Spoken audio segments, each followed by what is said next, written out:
भक्तांसाठी तो भगवान होता, पण सत्य समोर आलं तेव्हा तो फक्त एक पापी ठरला. एका धार्मिक मुखवट्याच्या मागे लपलेल्या गुन्हेगाराची गोष्ट, जिथे श्रद्धा, कपट, सूड आणि न्यायाची लढाई सुरू आहे.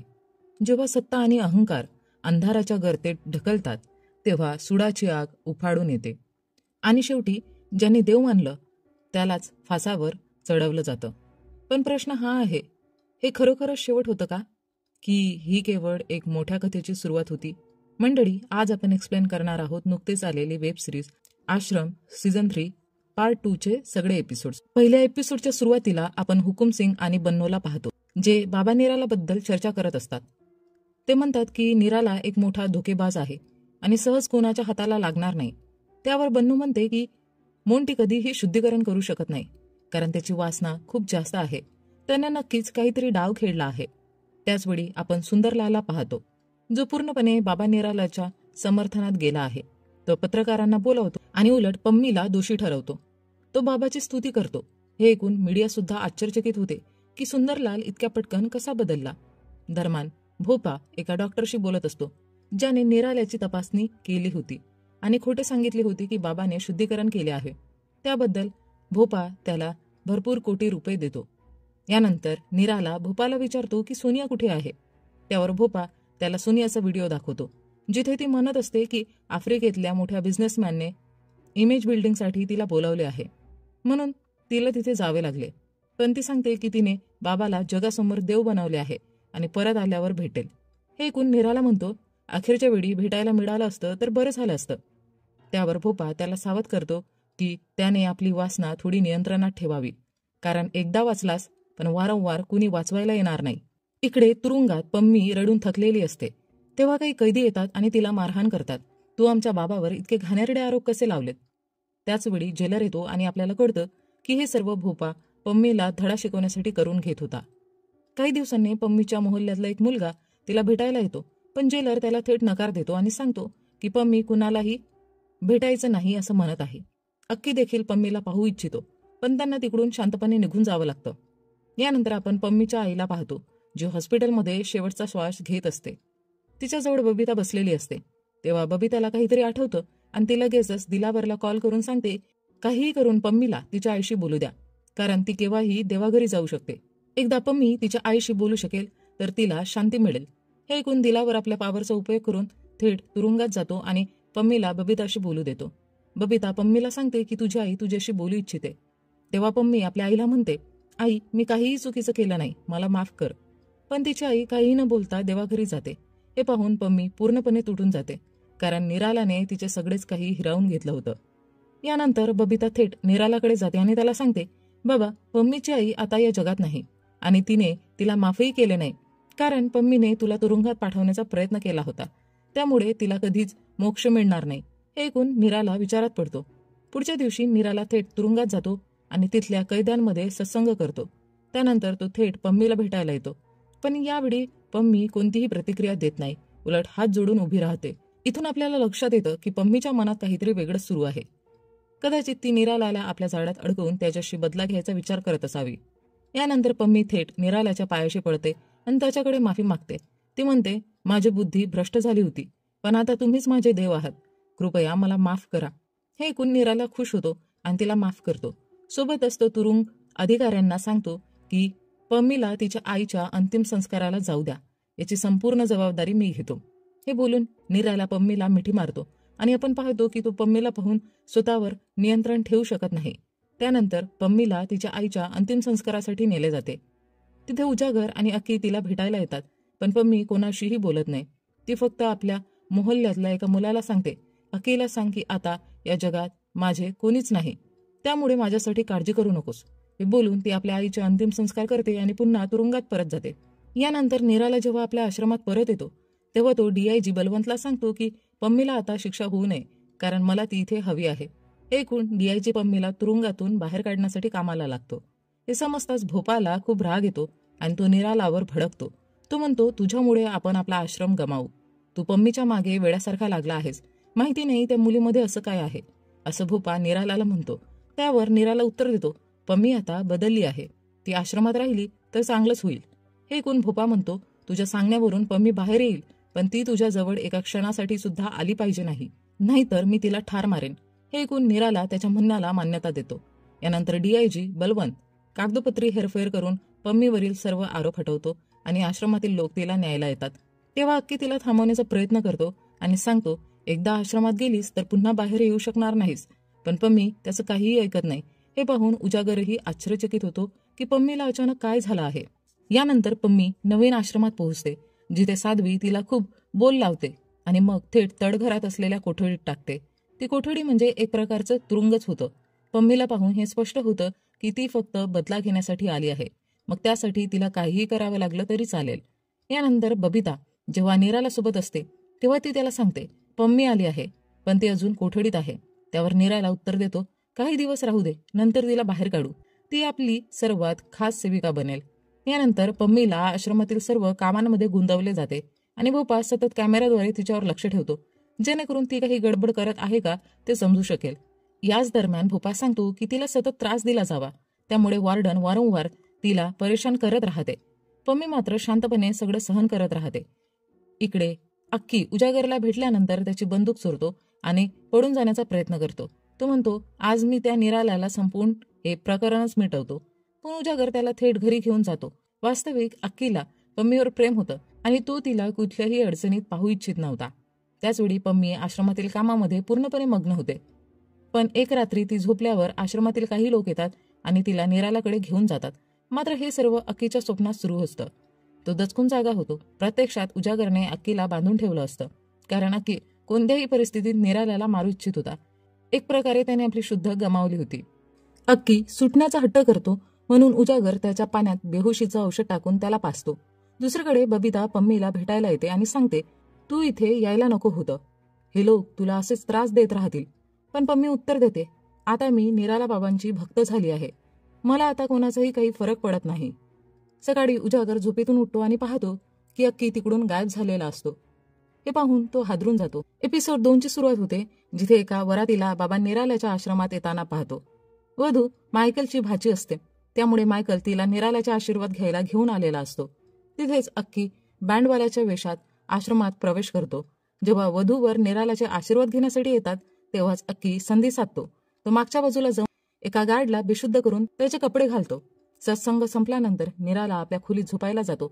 अक्की संधी साधून तिथे पोहोचतो, पण त्याचवेळी मायकल त्याला पाहून विचारतो, तुझी ड्युटी कुठे आहे, आणि त्याला ओळखतो.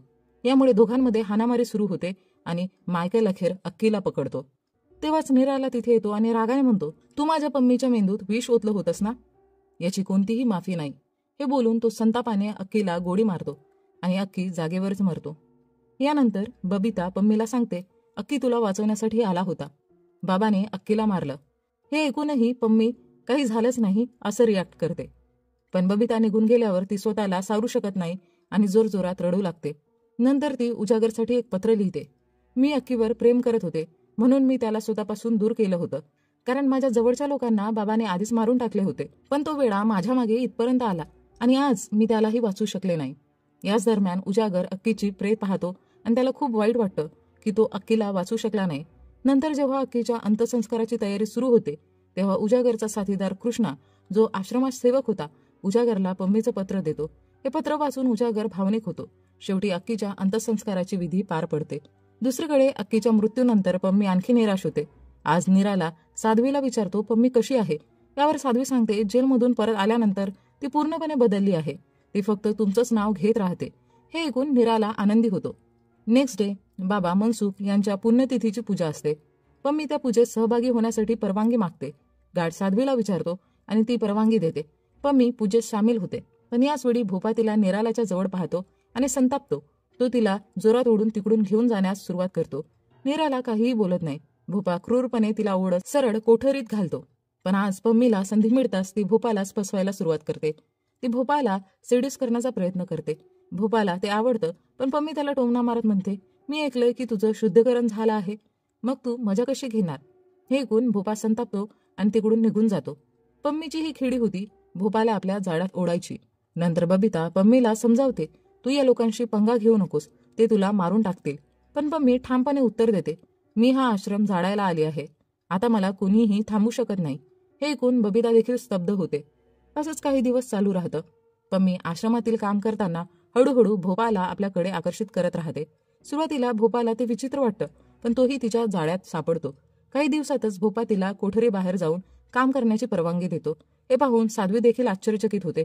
भोपाचा राग अचानक कसा शांत झाला? यानंतर पम्मी काही दिवस हीच युक्ती वापरत राहते. पम्मी काही दिवसांपासून भोपाला आपल्या जाळ्यात अडकवण्याचा प्रयत्न करत होती. एके दिवशी ती थेट भोपाला खुनेने बोलावते आणि एका खोलीत नेऊन त्याच्याशी जवळीक साधते. त्याचवेळी भोपा तिला सांगतो, माझं काहीही शुद्धीकरण झालेलं नाही आणि तोही आज पम्मी सोबत मजा घेतो. त्यानंतर पम्मी त्याला अजून मोहात पाडण्यासाठी म्हणते, तुम्ही तर निराला बाबांपेक्षाही मोठे पुरुष आहात. हे ऐकून भोपा खुश होतो. म्हणजे पम्मीची योजना यशस्वी होत होती. इथेच एपिसोड 2 संपतो. एपिसोड 3च्या सुरुवातीला आपण निरालाला पाहतो की पम्मी त्याची सेवा करण्यासाठी तयार आहे. त्याला हे पाहून आनंद होतो. भोपा त्याला सांगतो, ही मुलगी आता बदललेली आहे, त्यामुळे आता ती तुमची सेवा करू शकेल. यानंतर निराला म्हणतो, मी एका सत्संगासाठी जात आहे, पम्मी तूही आमच्या बरोबर चल.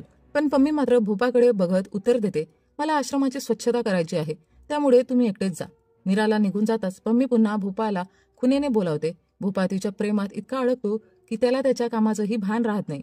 तो सरळ तिच्या मागे जातो आणि दोघे एका गोडाऊनमध्ये जाऊन जवळीक साधतात. याच वेळी पम्मी भोपाशी गोडगोड बोलते, तुमच्यासोबत राहायला मला खूप आवडू लागला आहे. हे ऐकून भोपा अजूनच खुश होतो. तो पम्मीला एक फोन देतो आणि म्हणतो, जेव्हा मी आठवेन तेव्हा फोन कर. आता माझंही तुझ्याशिवाय मन लागत नाही. यानंतर बबिता आणि कविता बोलत असतात की पम्मी काहीतरी नवीन खेळ खेळत आहे. जर तिचा खरा हेतू समोर आला तर आपणही अडकू शकतो. म्हणजेच हे लोकही या सगळ्यात सामील असतात. याचवेळी सनोबर तिच्या खोलीत जात असते, पण तिला अचानक झटके येतात. तिला तातडीने रुग्णालयात नेलं जातं. डॉक्टर कृष्णाला सांगतात की तिच्या उपचारासाठी एक विशिष्ट मशीन लागेल आणि ते कुठल्या हॉस्पिटलमध्ये उपलब्ध आहे ते शोधायला सांगतात. तेवढ्या डॉक्टरला ईश्वरनाथचा फोन येतो. त्याला आधीच कळलेलं असतं की त्याची मुलगी आजारी आहे. तो डॉक्टरला विनंती करतो, सनोबरला दीनानाथ हॉस्पिटलमध्ये हलवा, मी तिथे तिचा उपचार करू शकतो. यानंतर आपल्याला समजतं की डॉक्टर एका ठिकाणी क्लिनिक चालवत असताना काहीतरी मोठी चूक घडली होती. तेव्हा ईश्वरनाथने त्याला मदत केली होती आणि आश्रमात नोकरी मिळवून दिली होती. त्यामुळे डॉक्टर त्याचा ऐकतो आणि सनोबरला दीनानाथ हॉस्पिटलमध्ये हलवतो. कृष्णा ही माहिती उजागरला सांगतो. ईश्वरनाथची मुलगी त्या हॉस्पिटलमध्ये नेली जात आहे. उजागरला वाटतं की ईश्वरनाथ आपल्या मुलीला भेटायला बाहेर नक्कीच येईल, म्हणून तोही तिथे पोहोचतो. दुसरीकडे पम्मी आणि भोपा पुन्हा कुठेतरी जवळीक साधत असतात. भोपा आता वारंवार पम्मीला आपला शिकार बनवू लागतो. तिथेच सनोबरचा दीनानाथ हॉस्पिटलमध्ये उपचार सुरू होतो. ईश्वरनाथ पूर्णपणे तिच्या उपचारांवर लक्ष ठेवतो. याच वेळी उजागर त्याला भेटायला जातो, पण ईश्वरनाथ त्याच्याशी काहीही बोलत नाही. इकडे मुख्यमंत्री कार्यालयात हुकुमसिंग एका मोठ्या इव्हेंटचं आयोजन करण्याचं ठरवतो, पण लोक म्हणतात जर बाबा आले नाहीत तर त्याचा काही फायदा होणार नाही. गर्दी त्यांच्यामुळेच जमते. म्हणून हुकुमसिंग थेट बाबा निरालाच्या आश्रमात जातो आणि त्याच्यासमोर लीन होऊन माफी मागतो. मी पूर्वीच्या चुका केल्या त्याबद्दल मला माफ करा. हुकुमसिंग निरालाला माफ करतो. हुकुमसिंग निरालाला बोलतो, माझ्या समारंभाला तुमचं येणं आवश्यक आहे. यावर निराला त्याला माफ करतो. पण प्रॉब्लेम असा होता की त्याच दिवशी बाबा निरालाला दुसऱ्या एका समारंभालाही जावं लागणार होतं. त्यामुळे तो विचार करत बसतो की आता काय करावं. तेव्हाच बबिता सुचवते, त्या समारंभाला भोपा जाईल आणि तुम्ही मुख्यमंत्र्यासोबत राहाल, त्यामुळे तुम्हालाच फायदा होईल.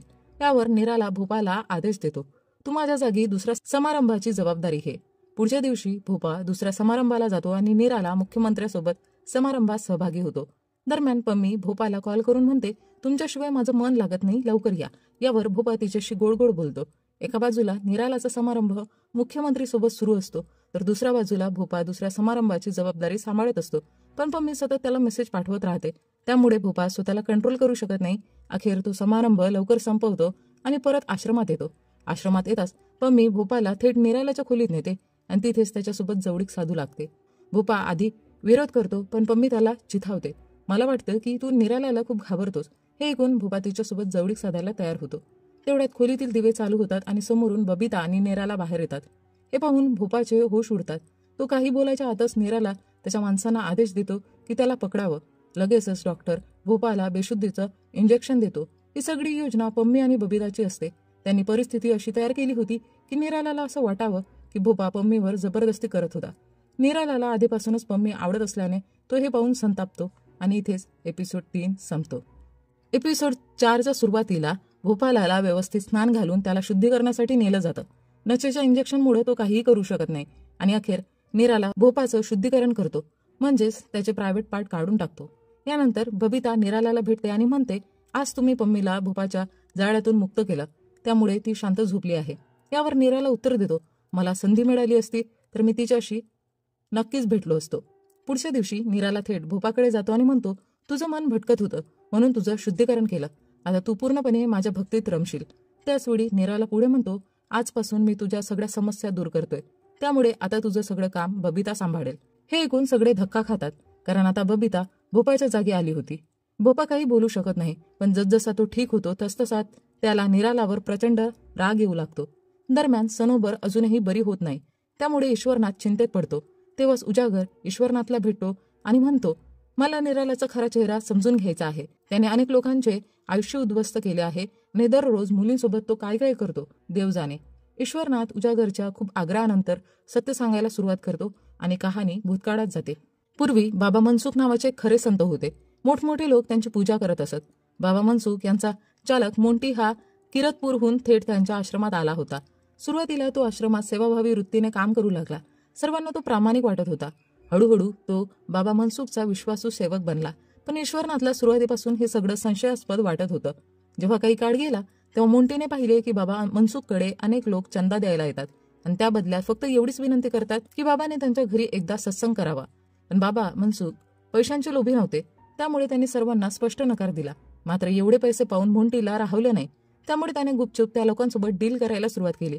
तो पैसे स्वतःजवळ ठेवायचा आणि मग वेगवेगळ्या बहाण्यांनी बाबांना त्या लोकांच्या भागात घेऊन जाऊन सत्संग करायला लावायचा. अशा प्रकारे मोंटी मजेत जगत होता.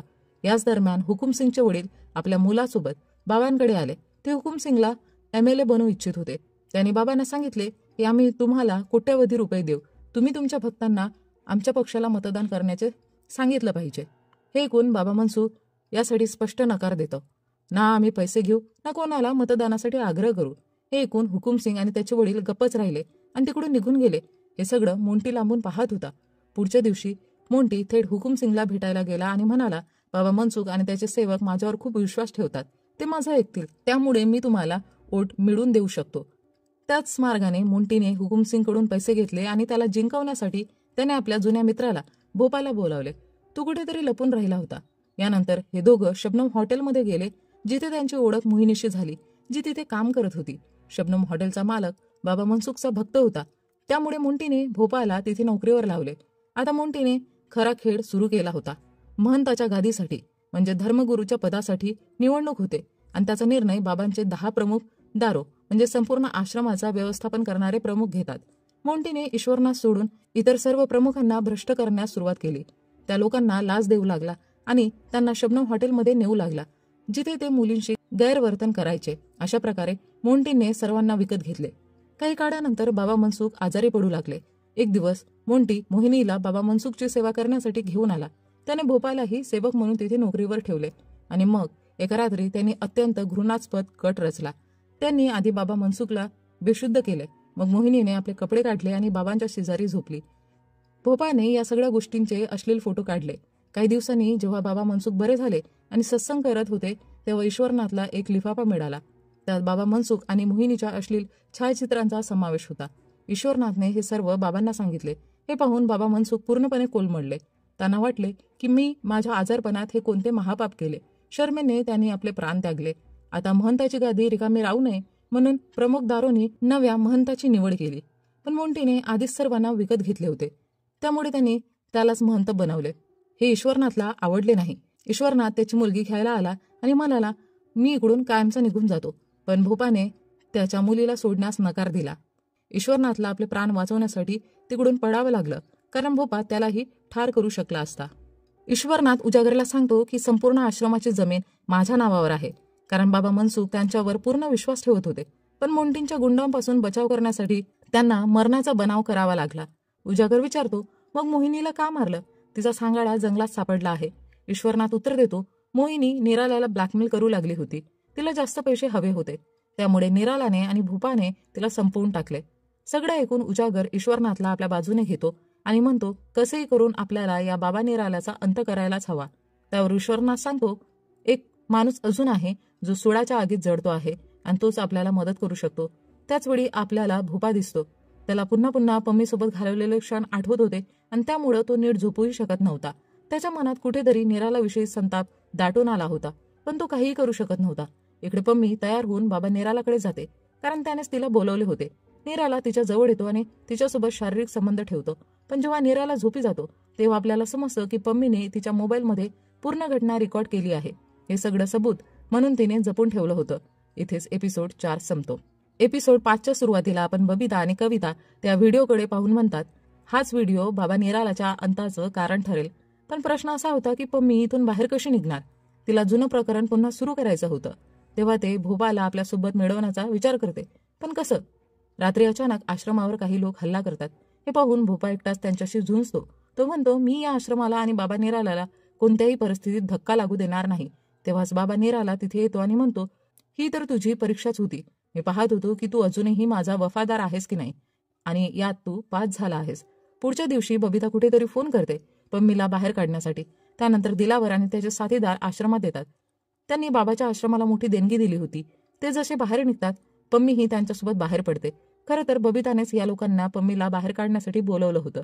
पण जसंच पम्मी बाहेर पडणार होती त्याच वेळी भोपा तिच्या समोर येतो. तो गाडी घेऊन कुठेतरी निघून जातो. पम्मीला आश्चर्य वाटतं की हा मला परत आश्रमात का नेत नाही. रस्त्यात भोपा पम्मीला विचारतो, तू माझ्याशी नीट वागली नाहीस. फक्त बाबा निरालाचा सूड घ्यायचा होता म्हणून मला तुझ्या प्रेमात अडकवलं, आणि त्या मोंटीने माझा काय हाल करून ठेवलाय ते बघच. त्यावर पम्मी उत्तर देते, तू चांगला माणूस आहे, पण सतत चुकीचे काम करत राहिल्यामुळे तुझी बुद्धी भरकटली आहे. तो बाबा निराला कोणाचाच सखा नाही.